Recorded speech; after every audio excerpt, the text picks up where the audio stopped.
आप लोगों ने काफी इंतजार किया है इस सेशन के लिए और आज अपन इसी की शुरुआत करेंगे। ठीक है, जो आपका सेशन था वह एनसीईआरटी बुक्स पर रणनीति है, यानी कि एनसीईआरटी बुक्स जो पढ़ेंगे उस पर किस प्रकार से हम काम करेंगे और किस प्रकार से उसका अध्ययन करेंगे।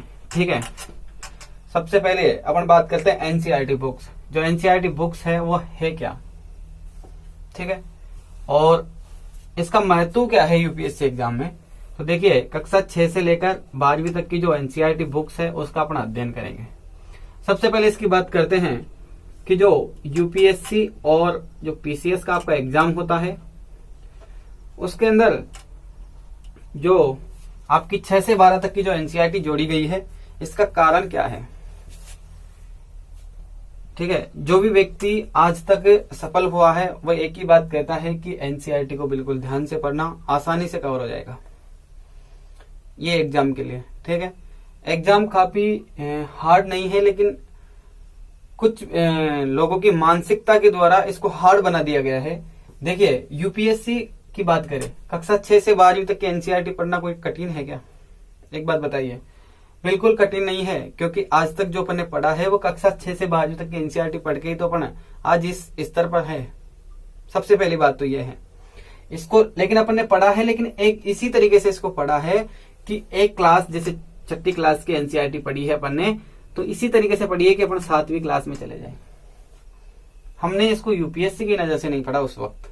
ठीक है, कोई बात नहीं, यूपीएससी की नजर से नहीं देखे तो अब अपन जो ये सेशन होगा इसमें यही देखेंगे कि जो कक्षा 6, 7, 8, 9, 10, 12 तक की जो एनसीईआरटी है उसको हम लोग सिविल सेवक होने के नाते और उस दृष्टि से इसको देखेंगे। जो यूपीएससी का जो आपका एग्जाम होगा उसी दृष्टि से अपन इसका अध्ययन करेंगे। ठीक है, तो देखिए, एनसीईआरटी बुक्स की बात करें तो एनसीईआरटी बुक्स में बहुत कुछ छुपा हुआ है। कहने का मतलब यह है कि देखिए, आप कभी भी किसी भी वर्ष का जो आपका जो पेपर है उसको उठा के देखिए। सबसे पहले तब आपको मालूम चलेगा जब आप सबसे पहले एनसीईआरटी का अध्ययन करोगे। संपूर्ण रूप से पहले अध्ययन कीजिए एनसीईआरटी का, बिल्कुल ध्यान से, उसके अलग से नोट्स बनाइए और उसके बाद में आप पेपर में जो पेपर है उसको खोजिए। और आपको जब पता चलेगा, जब आप पेपर उठाओगे तो आप सोचोगे कि यार जो पेपर है वो पूरा एनसीईआरटी बुक्स के अंदर से कैसे आया। ठीक है, ऐसा नहीं है, वो उसमें से नहीं आता है, लेकिन आपको लगता है ऐसा कि जो अपने एनसीईआरटी में पढ़ा है वही है पेपर। ठीक है, वो देखिए इस प्रकार से है कि जो आपका यूपीएससी का हो या पीसीएस का जो भी एग्जाम पैटर्न होता है वो इस प्रकार से होता है कि जो 40% जो सिलेबस होता है वो इसी में से आता है, एनसीईआरटी बुक्स में से। ठीक है, एनसीईआरटी बुक में से इसको ध्यान से समझिए एक बार। अगर ये समझ में आ गई तो आपके बहुत कुछ समझ में आ गया। ठीक है, 40% एनसीईआरटी बुक। ठीक है, कक्षा 6 से 12 तक। ठीक है, मान लीजिए जैसे आपका उसके बाद में आपका जो ग्रेजुएशन का जो सिलेबस है, जैसे बीए मान लीजिए आप ना, उसमें से आपका 20% आता है। ठीक है, कितना हो गया? 40% सिलेबस हो गया। प्री एग्जाम की अपन बात कर रहे हैं यहाँ पे। ठीक है, ध्यान से देखना एक बार, 20% आपका यहाँ से आता है। आने में दोनों में से सेम आता है, 30 इसमें से आता है, 30 इसमें आता है। लेकिन जो 40% है वो एनसीईआरटी में इसलिए लिख दिया गया है कि जो भी आप बीए के अंदर जो पढ़ोगे वह एनसीईआरटी बुक्स का ही मिलता जुलता पढ़ोगे, इसलिए सबसे ज्यादा योगदान एनसीईआरटी का रहेगा। क्योंकि आपको यहाँ पर आते ही बहुत कम मेहनत करनी पड़ेगी आगे जाके। आप यहाँ पर किसी चीज को बिल्कुल गहराई से समझ के आओगे और यहाँ पर आप उसका विस्तार पढ़ोगे। ठीक है, केवल इतना ही फर्क है। विस्तार में से जो विस्तार वाला जो सिलेबस होता है उसमें से जो आपका प्री एग्जाम है उसका जो सिलेबस है उसके अंदर ज्यादा विस्तार से ज्यादा जो क्वेश्चन होता है वो नहीं पूछा जाता, बल्कि जो गहराई से जो क्वेश्चन उठाया जाता है वो प्री एग्जाम के अंदर बहुत गहराई से क्वेश्चन उठाया जाता है। और जो आपका रिटन पेपर होता है उसके अंदर जो है वो विस्तार से क्वेश्चन पूछा जाता है। यूपीएससी का फंडा एक ही है, इसको समझिए बिल्कुल ध्यान से। इसको अगर आप समझ गए यहाँ पर तो यूपीएससी का एग्जाम आसान हो सकता है आपके लिए, अन्यथा की स्थिति में कोई चांस नहीं है आसान होने के। ठीक है, क्योंकि जो आपका जो प्री एग्जाम होता है इसके अंदर होता क्या है, देखिए आप, प्री एग्जाम के अंदर होता है कि जो गहराई से क्वेश्चन उठता है, क्योंकि उसमें 4 ऑप्शन दिए होते हैं, यानी कि आंसर भी आप ही के सामने होता है और देना भी आप ही को होता है। लेकिन उसके अंदर 4 ऑप्शन देते हैं आपको कंफ्यूज करने के लिए। 4 ऑप्शन दिए जाते हैं, वो इसलिए दिए जाते हैं कि आपकी जो दिमाग का जो कंसेप्ट है उसको देखना चाहते हैं वो कि इसने वास्तव में गहराई से इसको अध्ययन किया है या नहीं। और गहराई से अध्ययन अगर आपने किया है तो एनसीईआरटी जो बुक्स हो सकती है उसी के द्वारा आप गहराई से अध्ययन कर सकते हो, अन्यथा नहीं कर सकते कभी भी। कितनी भी गाइडें और कितनी भी बुक्स लाकर आप पढ़ लीजिए, एक क्रमबद्ध तरीके से आपको कभी भी कोई भी सिलेबस नहीं मिलेगा एनसीईआरटी बुक्स के अलावा। और अगर है कोई तो बता दीजिए। कई संस्थान है जिनके अंदर आप कई बड़ी बड़ी संस्थाओं की अगर आप बात करोगे तो कहा जा सकता है कि कई बड़ी बड़ी संस्थाएं हैं आपकी जो एक विशेष सिलेबस देती है आप लोगों को। लेकिन क्या उन संस्थाओं से आप पूछिए, उन संस्था में जो टीचर पढ़ाते हैं उनसे आप पूछिए कि वाक्य में जो सिलेबस आपने दिया है हमें, वो वाक्य में क्या एग्जाम को कवर करने के लिए है या फिर आप जो शिक्षा का व्यवसायीकरण बना रखे हैं उसके लिए। कहीं बच्चों ने अपनी जो योग्यता है उसको भी कई बार जो कहीं जगह खो दी है, तो ऐसा ना करें। आप लोग बिल्कुल भ्रमित ना होए, अपने ऊपर आत्मविश्वास रखिए। किसी संस्था के और किसी जो व्यवसायीकरण जो शिक्षा का कर दिए हैं उन लोगों से दूर रहिए। और अपने आप पर अगर आपने सपना ही यूपीएससी का देख लिया तो फिर आप लोगों को डरने की जरूरत नहीं है, क्योंकि सपना ऊंचा वही सोच सकता है जिसकी पंखड़ी जिनके पंखों में जान हो सकती है। ठीक है, ऊंची उड़ान करना चाहते हो तो पंखों में जान होनी चाहिए, और वह जान अगर आप में नहीं होती तो आप सपना नहीं देखते। ठीक है, क्यों ना आप यहाँ पर कौन से जो आपका जो छोटे एग्जाम होते हैं जैसे कांस्टेबल हो गया, आपका जो पटवारी हो गया, उनका सपना तो नहीं देखे आप लोगों ने, यूपीएससी का सपना देखे हैं तो कुछ खास वजह है और कुछ खास क्वालिटी है आप में। ठीक है, तो उन लोगों के चक्कर में नहीं आए जो शिक्षा का व्यवसायीकरण बना रखे। फिर आपकी इच्छा है, आपके हिसाब से जहां भी चाहे वहां पर स्टडी कर सकते हैं, कोई दिक्कत नहीं है हमारी तरफ से। ठीक है, मेरा उद्देश्य है बिल्कुल निःशुल्क आप लोगों को जितना मेरी तरफ से हो सके उतना देने का। उसके बाद में आपकी इच्छा है, आप क्या करना चाहते हैं, क्या पढ़ना चाहते हैं। ठीक है, मैं आप लोगों को बिल्कुल निःशुल्क एनसीईआरटी का सिलेबस कवर करवाऊंगा पूरा। उसके बाद में आपके जो इसमें से जैसे जैसे जो क्लास जैसे कक्षा 6 का पहला पार्ट जैसे पहला लेसन आपका कंप्लीट होगा, उसी के बाद में जो आपका ग्रुप है एनसीईआरटी वाला जिसमें जो बच्चा सीरियस पढ़ रहा है उसका टेस्ट होगा। उसमें टेस्ट में आपको आंका जाएगा कि आपने यहाँ पर कितना % दिया। उसके बाद में एक साप्ताहिक टेस्ट होगा, यानी कि 7 क्लासों पे एक टेस्ट होगा।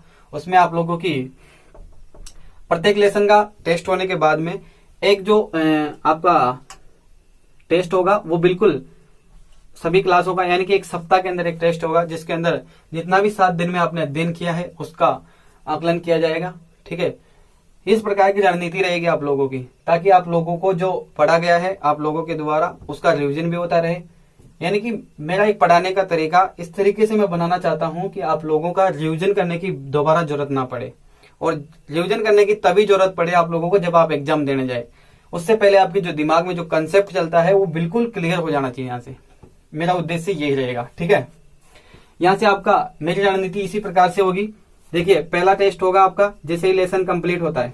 ठीक है, उसके बाद में आपका मासिक टेस्ट होगा जो कि 7 दिन बाद में होगा, जिसके अंदर जैसे 7 क्लासें कंप्लीट हो जाएगी आपकी तो 7 क्लासों का एक टेस्ट होगा आपका। ठीक है, साप्ताहिक जिसको टेस्ट बोलते हैं वो होगा।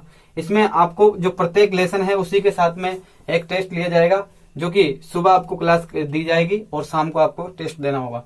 ठीक है, जिसमें जो बच्चा सीरियस पढ़ रहा है उसके लिए मैं रात दिन खड़ा हूं, और जो बच्चा पढ़ने के उद्देश्य से नहीं किसी भटकाऊ दृष्टि से आ गया है हमारे बीच में तो वो जा सकता है, कोई दिक्कत नहीं है। हमारे साथ अगर 5 बच्चे भी अच्छे से तैयारी करेंगे तो बहुत अच्छी बात है, उनका फायदा होगा, उनको प्रॉफिट मिलेगा।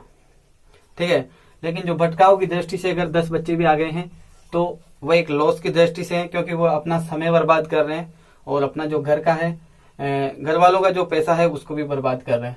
ठीक है, तो इससे अच्छा होगा कि हमारे साथ 5 बच्चे ही जुड़े तो वही अच्छे हैं, लेकिन पढ़ने वाले होने चाहिए। ठीक है, तो अपन कहाँ की बात कर रहे थे।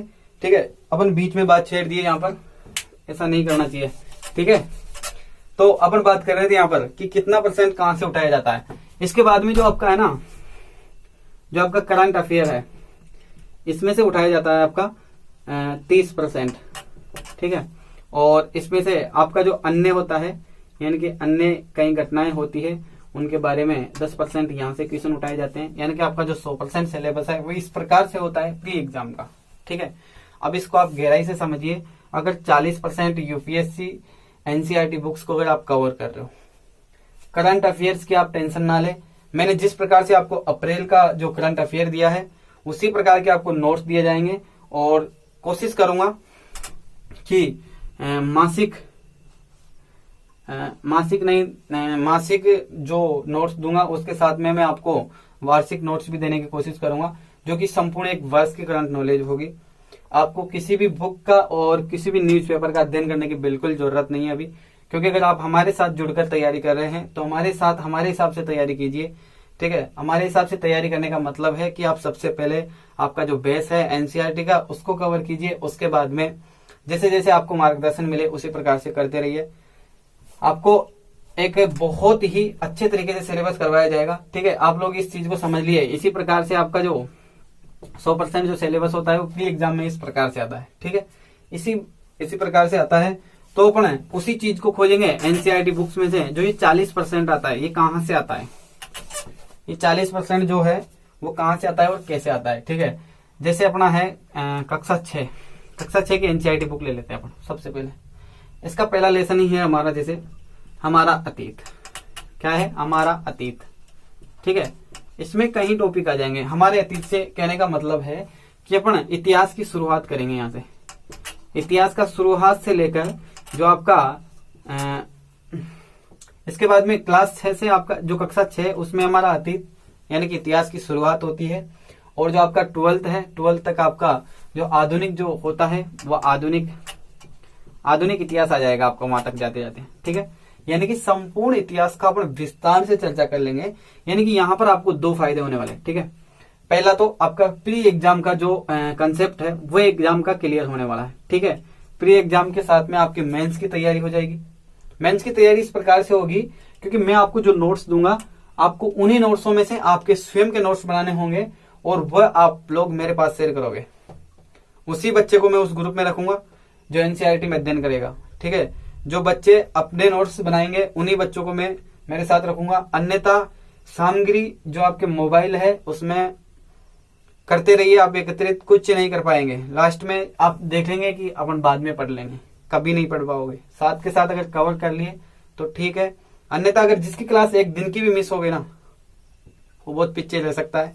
तो उसकी जिम्मेदारी मेरी नहीं है, उसकी जिम्मेदारी आप लोगों की है। आप लोग किस प्रकार से अध्ययन करते हैं। ठीक है, इस प्रकार से होगा। सबसे पहले हम उठाएंगे, कुछ बच्चों के कमेंट थे कि सर सबसे पहले हमें इतिहास पढ़ाइए, क्योंकि इतिहास हमें समझ में नहीं आता। इतिहास समझ में नहीं आता, इसकी मैं जड़ से प्रॉब्लम खत्म कर दूंगा।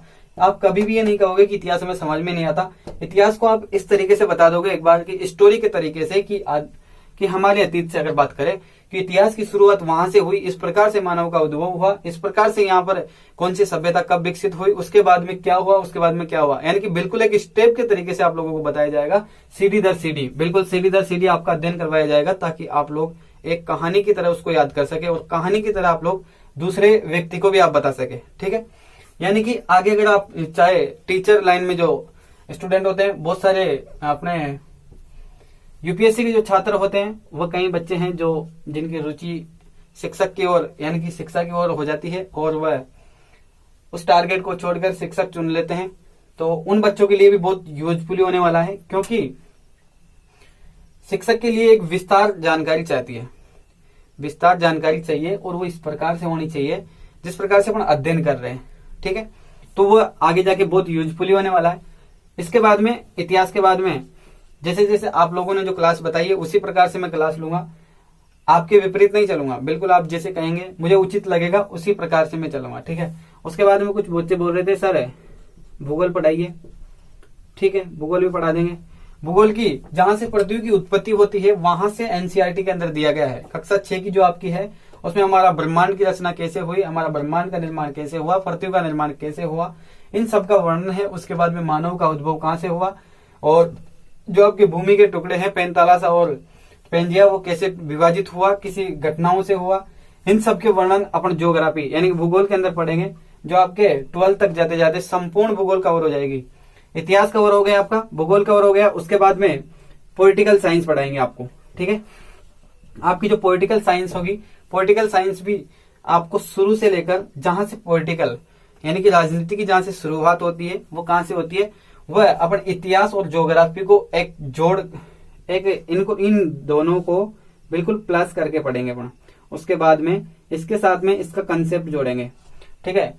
एक लिंक के आधार पर अपन इन सभी सब्जेक्टों को पढ़ेंगे तो बहुत आसानी से समझ में आ जाएगा, अन्यथा अगर अपन नहीं पढ़ेंगे तो बिल्कुल समझ में नहीं आएगा, ठीक है। तो पॉलिटिकल साइंस पढ़ेंगे, उसके बाद में आपकी जो इकोनॉमी है वो पढ़ेंगे, और उसके बाद में आप लोग कमेंट करते रहिए कि सर ये पढ़ाइए, उसी तरीके से जो मेरे को उचित लगेगा वो मैं आपको अध्ययन करवाता रहूंगा, ठीक है। तो आज की जो क्लास है उसकी अपन शुरुआत करते हैं। देखिए एक चीज और जान लीजिए, आपका जो इतिहास है, इस इतिहास के अंदर आपको 1 महीने का समय लगेगा, शायद 12 तक का जो कोर्स है उसको कंप्लीट करने में 1 महीना समय लग जाएगा, मेरे को उम्मीद है इतनी तो, क्योंकि बीच बीच में आपके टेस्ट वगैरह वगैरह और मोटिवेशनल सेशनल बहुत कुछ होते रहते हैं ऐसे। तो 1 महीने का आप इसको मान लीजिए, 1 महीने का ज्योग्राफी को मान लीजिए, 1 महीने की आपकी पॉलिटिकल मान लीजिए, और 1 महीने में आप इसको मान लीजिए इकोनॉमी को, ठीक है। यानी कि 4 महीने के अंदर आपकी जो एनसीईआरटी बुक्स है कक्षा 6 से लेकर 12 तक की 4 महीने के अंदर आप लोगों को पूरी करवा दी जाएगी मेरे द्वारा, ठीक है। अगर कोई फिर भी कोई समस्या होती है तो आप लोग ग्रुप में बात कीजिए और सेशन में जुड़ते रहिए, ठीक है। और भी कोई साथी है आपके तो उन्हें भी जोड़िए, लेकिन बच्चा पढ़ने वाला ही हो और उसे ही जोड़े, ठीक है। तो अब अपन क्लास की शुरुआत करें।